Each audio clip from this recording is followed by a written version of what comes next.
are thrilled to bring back one of our favorite tennis pros, Jason Severos, and we have the legendary Rick Macci joining us today. Welcome to the show. Hey guys. Thank you. Thank you. We're excited to have you. We just want to tell you all that Rick Macci is one of the most successful tennis coaches in the sport's history. He is a United States Professional Tennis Association Master Professional, the youngest ever Hall of Fame inductee, and 7-time USPTA National Coach of the Year, who has trained 5 number 1 ranked players, including Andy Roddick, Jennifer Capriati, Maria Sharapova, Serena Williams, and Venus Williams. And he has been portrayed in the movie King Richard as the coach, the childhood coach of Serena and Venus.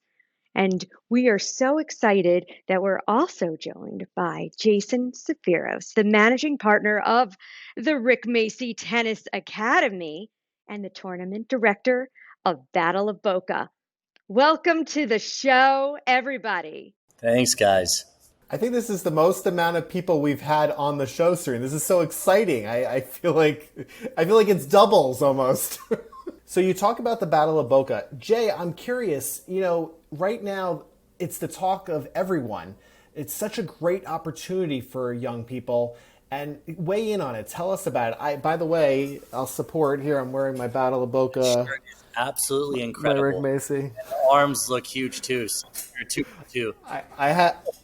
I had to update my uniform. Jay made fun of me last time, so yeah. It's updated. It's updated. No, I mean, Colby, thanks for the question. I mean, look, the Battle of Boca is exactly how Rick and I envisioned it. It's so helpful that we have 19 brand new courts. By the way, we just resurfaced them. That we're able to put on a bunch of matches at one time, which is just absolutely incredible that we have such a big facility to do that. But just the level is just insane. It's so good. It's so strong. And it's actually allowing players like these junior players to get recruited. I can't tell you how many kids are texting me, hey, my UTR has gone up. So now I'm getting to go to the University of Florida, or I'm going to TCU, or just on and on about how they're getting recruited. And we're also, we give out thousands of dollars a weekend, and we do it 52 weekends a year. So, do the math on that. $250,000 are going out to these kids. And it's allowing them to go and either travel and play pro events. Or like I said, they're going to college and they're helping them with expenses or whatever it might be. But there's just something for everyone. It's just another addition to the world famous Rick Macci Tennis Center. And absolutely I love doing it. You have to love doing it because I do it every week. But not many people can say, okay, we can't play this weekend, but we could play next. And Rick and I kind of went back and forth, like, should we do this every other weekend? Are there going to be people? And Rick goes, no, we're doing it every weekend. And I guarantee you people are going to play. Well, little do you know, it's 150 to 200 people every single weekend. And that doesn't happen anywhere. I'm not going to say the country, the world. That does not occur. You don't have a tournament every week. So, yeah, let me chime in on that. It's more, you can have the facility and you can have all the marketing, but once you come in the gate, it has to be like a rock concert. It has to be a production. And, Jason on the microphone, the music, the snacks, the organization, the attention to detail, okay, and the customer service is what brings people back. Some people will come back no matter what, okay? You know how that works. But at the end of the day, word of mouth is the number one facilitator to get more people. And this took on a life of its own. And this was a thought before, right when the pandemic hit, like, okay, now what's going to happen? Because they shut down international travel, and so we started talking. One thing led to another, got it branded, came up with a name. But like anything else, you've got to deliver the goods. Okay. They come back because they love Jason. They love the facility. It's organized. we give away a lot of goodies. Jason said 250. It's actually 520,000 because it's 10,000 a weekend times 52 weeks. I mean, that's a lot of cheddar. Maybe rent a room at one of those luxury houses that you try to sell 2 weeks. So anyway, no, at the end of the day, it's the organization, it's the quality, and and the facility is available on the weekends. Before, it was a ghost town on the weekends. It was a funeral home. Now, it's crazy. I mean, and the people that have come through there, the household names, you have no idea how many top 10 players in the world come there just to watch, because a lot of people live in South Florida and a lot of people live in Boca. But at the end of the day, even during the Battle of Boca, I'm still on court one doing my thing, teaching with the other coaches. Drop some names for us. Who's been there recently? Tell our audience. I mean, we've had Dimitrov, we've had Mikhail Yuzny, we've had Victoria Azarenka.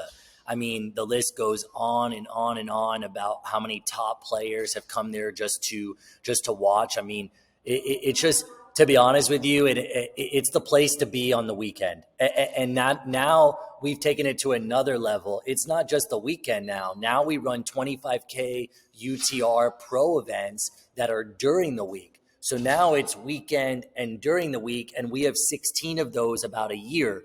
So, I mean, I can't stress it enough how there's no place in the entire world, and I would love anyone to challenge us on that you can say that there's a tournament every week and weekend to play, and you can make money, and and it's in one location, and that's the Rick Macci Tennis Center. So, it's just second to none what Rick and I have put together. Couldn't be more proud of it. But we're keep going strong. We're still continuing to try to grow. So I'm so excited about it. Rick and I are nonstop talking about how to make it better. I mean, people come just for the lollipops. Rick comes, I just got to say it real quick. It's 4 a.m. I'm getting, by the way, if Rick ever has your phone number, you're going to get like a bunch of gifts in the morning at 4 in the morning. It's going to be what is going on so far in the day. So for me, it's 4 a.m., lollipops, rainbows, because it's going to be a sunny day. So, and he's going to get candy and snacks for the players. So, at 4:30, he goes, "Hey, Jay, are we out of snacks?" And I always say yes, just so there could be more for me to get to. But he shows up, and there's bowls of snacks there waiting for the players. And it's just an addition. And I can't tell you how many people come up to me and they go, "Hey, I just love coming here because I love the lollipops." I mean, I don't love it as much because there's lollipops on the court and we go pick up the wrappers. But no, all jokes aside, it's just second to none. Just the little details. And that's really what I can't stress enough of what I've learned also from Rick is just the attention to detail as an employee there. It's little things. Rick's all the way in the corner. So he's teaching because Battle of Boca, I pushed him all the way to the corner. I kicked him off court 1 and put him on 6.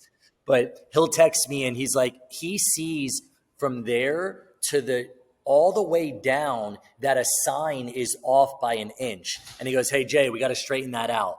And, and I don't say that in a bad way. The attention to detail, and that's what I've learned over my years there. And I think for your viewers, how important that is, because, I'm 32 and I learn from Rick every day, and just that attention to detail. And that's what we do at the tournament. I think let me chime in there. That's actually that's like the cornerstone also of kind of how I've taught. If the door's closed, you go through the window. If the window's closed, you go through the chimney. The chimney's closed, you go through the basement. You just keep finding a way, and it's the detail, and that's how you build a player. And that's how I've been fortunate, even though I've had some great athletes. Fantastic.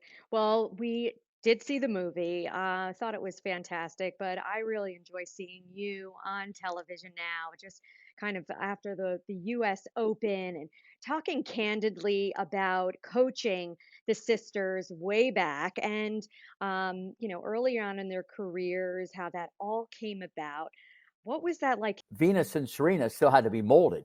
This doesn't happen without money and time, and it could have blown up. It could have went sideways. I could have been wrong, but at the end of the day, it's the attention from details, and that's between you and you. That game you play with yourself, that you got to expect it from yourself. And when you're like that, you're just persistence, and persistence is undefeated if you just keep pushing. I have to add something to that though, because what Rick didn't mention is that if you want to pursue a professional career, it costs a couple $100,000 a year. Like if you want to do it the right way, no less have private training for 4 hours a day. So Rick funded that he basically took the risk of a lifetime because you don't understand how much it costs to actually produce a tennis player. So true. What about Jennifer Capriati? How about those early beginnings? Because she really was such a legend too, and the early beginnings there. Let's just bring it back to that point in time. Yeah, first off, I love Jennifer, still talk to her mom. She's one of my all-time favorite students. People ask me that all the time, like, who's your favorite student of all time? I'll say Jason now because he's on this podcast, but no, my favorite student of all time is who's ever on the other side of the net, that hour, that minute, that second. And that's really how I feel, and even though I've had all these like champions and stuff, but Jennifer was one of the first girls that I've had, and she was so happy-go-lucky and always smiling and I still got all the letters that she wrote me. She just couldn't, they would drive up every weekend from Lauderhill, and I trained with her 6 hours a day on Saturday and Sunday. Then they eventually moved to Greenleaf. But it was interesting because she was kind of in the same mold as Chris Evert, okay? Now, the mental part of Chris, she was like ice. So that's a good quality. But at the end of the day, this was early 90s. The game is changing.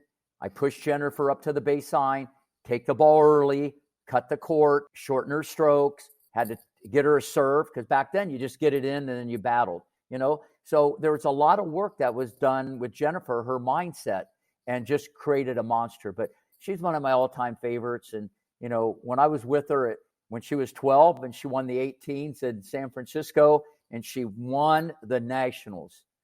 And she came off that court, she went right up in the stands and hugged me.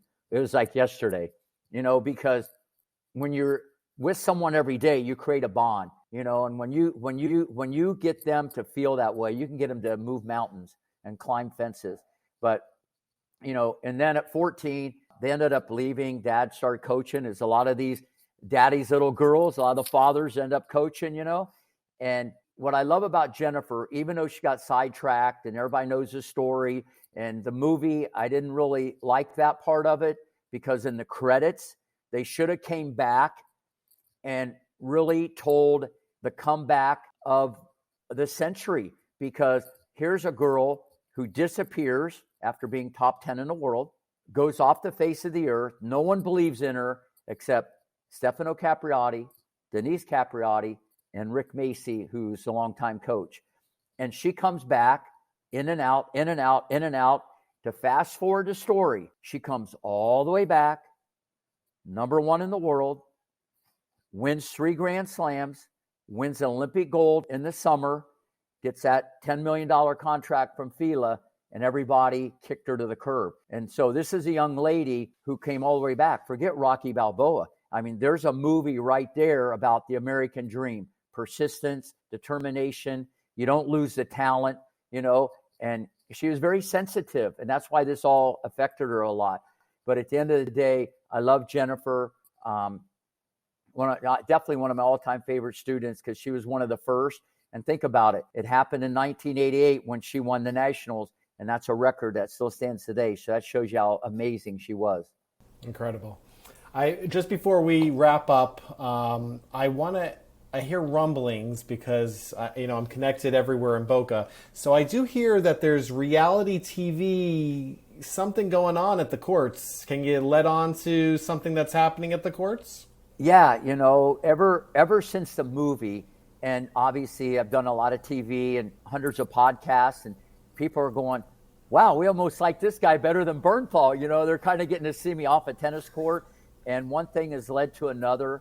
And, some people in Hollywood have reached out. Now we're in discussions with MGM I actually flew out there, had lunch with Mark Burnett at his house.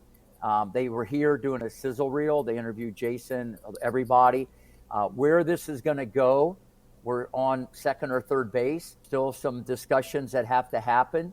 Whether it's going to be the Phenom Maker and all roads lead back to myself, or the crazy tennis parents of Palm Beach County, who knows what the title is going to be. But at the end of the day, there's enormous interest because of the credibility, the pedigree, and what has happened really the last 30 years. This isn't like Honey Boo Boo. There's a lot of meat on the bone already as a starting point. You know what I'm saying?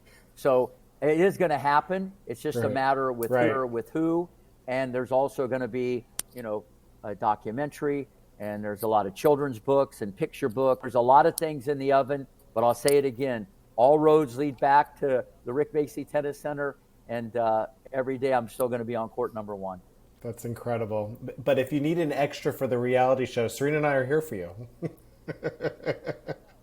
No, listen, everything's a discussion. So yeah, we're far from finalizing anything, but I feel very confident it's going to happen because I want it to happen. It's at the stage now where I just got to do this, and it will just lead to even more roads and more direction. Amazing. Well, I want everyone to find you and Jason and either sign up to get a lesson, get your kids started early, because obviously you see talent when they're walking right on the court. How could people find you? How could people follow you? Because I want the credit to go to both of you. So tell us. Yeah, I'm actually doing a podcast. It's called Game Set Life. Me and David Meltzer. Have you heard of David? He's one of the top motivational speakers in the country. David and I are co-hosting a podcast. It's only going to be once a week, and it'll probably go twice a week. And I did his podcast, and obviously we have a little bit of a connection. He was in Jerry Maguire back in the day. He worked for Lee Steinberg, and so we really hit it off. And then I did his thing on his Apple TV show. And so we're going to do something jointly and lift each other. So that's going to be launching on December 6th. Game Set Life, Macci and Meltzer. It's not going to be just minimal about tennis. It's more about life coaching, because I pretty much do that as much as I, do ground strokes. It's going to be amazing. No, it's going to be amazing. Yeah. Well, if they're trying to find any information on the Academy, we'll give you the email, but it's info@rickmacci.com. That's Rick's personal. I'm at Jason Zaff. That's my Instagram. They can direct there, or type in Battle of Boca on Instagram. They can find me there. And then I'll let Rick give his personal cell phone and street address. Well, it's everywhere. It's everywhere. So, but no, listen, the question you asked is great, because any parent out there, people come from all around the world. We're pretty much the worldwide leader, in biomechanics. Brian Gordon, who I work with, he has his PhD in biomechanics. He did his thesis on this stuff. We know every joint, every muscle, and there's a methodology that Brian and I put together like 12 years ago. We were way out in front of everything before it even happened. And people then obviously they pick up on it, of how to hit the ATP forehand and what really goes on from a science point of view. And that's not really what I've ever really done. I've done the technical, but to know exactly every little detail, collaborating with Brian. And I say that because little kids, when you get amazing technique at a young age, that muscle memory is baked in extra crispy. It's going to last a lifetime.